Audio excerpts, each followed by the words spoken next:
விழுப்புரம் மாவட்டம் மாம்பழப்பட்டு சாலையில் உள்ள ஸ்டாலின் நகரில் 400க்கும் மேற்பட்ட வீடுகளை தண்ணீர் சூழ்ந்து உள்ளதால் உணவின்றி அப்பகுதியினர் தவித்து வருகின்றனர். இதுகுறித்த கூடுதல் தகவல்களை செய்தியாளர் கோபிநாத் வழங்கிட கேட்கலாம்.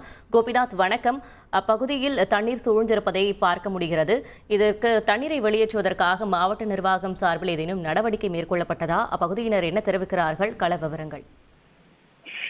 செஞ்சன் புயல் நேற்று இரவு கரையை கடந்திருந்தாலும் புயல் கடக்கும் போது பெய்த கனமழை காரணமாக மாவட்டம் முழுவதுமே புரட்டி போட்ட ஒரு நிலைதான் சொல்லலாம். காரணம் பார்த்தீங்கன்னா, கனமழை காரணமாக ஏராளமான பகுதிகளில், பெரும்பாலான பகுதிகளில் தண்ணீர், மழை நீர், வெள்ள நீர் தேங்கி தண்ணீர் பார்த்தீங்கன்னா அனைத்து வீடுகளிலும் புகுந்து மிகப்பெரிய பாதிப்பு ஏற்பட்ட சொல்லலாம்.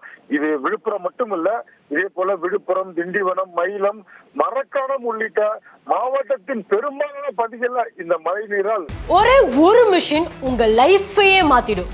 இங்க ஒருத்தர் மாசம் 2 லட்சம் ரூபாய் சம்பாதிச்சிட்டு இருக்காரு. எப்படின்னு தெரிஞ்சுக்கணுமா?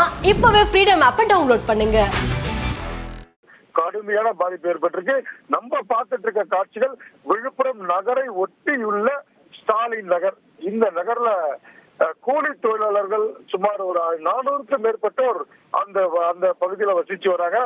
இவர்களுக்கான தேவை பார்த்தீங்கன்னா, நேற்று நள்ளிரவு முதலே கனமழை விழுப்புரம் மாவட்டத்தில் பெய்ய தொடங்கியது. குறிப்பாக விழுப்புரம் நகரம் முழுவதுமே மழை நீரால் சூழப்பட்டிருக்கு. நம்ம பார்த்துட்டு இருக்க காட்சிகள் எந்தவித அடிப்படை வசதிகளும் இல்லாத ஸ்டாலின் நகர். ஆனால் அனைத்து வசதிகளும் இருக்கக்கூடிய விழுப்புரம் நகர மைய பகுதியிலேயே அதிக அளவு தண்ணீர் தேங்கி மிகப்பெரிய பாதிப்பு ஏற்பட்டிருக்கு. குறிப்பாக ஸ்டாலின் நகரை பொறுத்தவரை மக்கள் வெளியே வர முடியாமலும் சாப்பிட உணவு இல்லாமலும் தாங்கள் கஷ்டப்படுவதாகவும் உடனடியாக மழை நீரை வெளியேற்ற மாவட்ட நிர்வாகம் நடவடிக்கை எடுக்க வேண்டும் என்று கோரிக்கை வச்சிருக்காங்க. உடனடியாக மாவட்ட நிர்வாகம் சார்பில் இவர்களுக்காக உணவு வழங்கும் நடவடிக்கையை எடுக்கணும்ன்றதையும் அந்த பாதிக்கப்பட்டவர்கள் கோரிக்கை வச்சிருக்காங்க.